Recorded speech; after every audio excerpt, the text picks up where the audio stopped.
7 juin 1963, il y a 51 ans, Cheikh Mouhamadou Fadilou Mbacké procédait à l'inauguration de la grande mosquée de Touba, un jour mémorable que le deuxième khalife a qualifié de jour de gloire de Cheikh Ahmadou Bamba, qui en 1888, au moment de la fondation de la ville de Touba, prédisait déjà: l'Éternel m'a honoré pour l'éternité d'un édifice indestructible qui se dressera jusqu'au paradis. Mais entre la prédiction et la réception des clés, il s'est passé 75 ans. Entre la pose de la première pierre en 1932 sous l'égide du premier khalife Cheikh Mouhamadou Moustapha Mbacké, il s'est écoulé près de 35 ans si on y inclut la période de construction du chemin de fer de 1929 à 1931. Un jour de gloire, oui, car malgré les entraves intentionnelles de l'administration coloniale, malgré les années de crise des années 30, malgré les années de guerre 1939-1945, une communauté soudée a su concrétiser un aspect de promotion de l'islam. Dieu s'est fait céder par les croyants, leurs biens et leur vie, nous dit le Coran. La communauté venait d'offrir aux musulmans du monde l'exemple d'un sacrifice pour la face de Dieu. Un jour de gloire avec la présence sous une seule mosquée de toute la communauté de la religion islamique dans la communion, comme l'a toujours souhaité et entretenu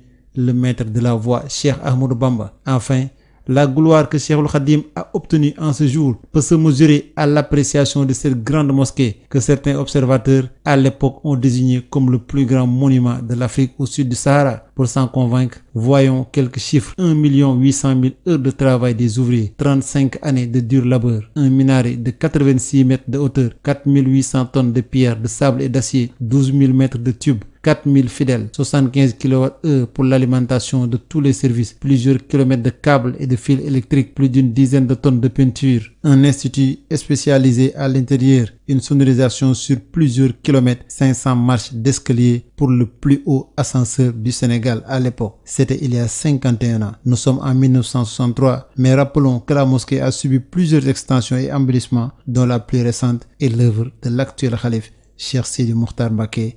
Puisse Dieu lui accorder une longue vie et une santé de fer, n'est-ce pas, une continuité.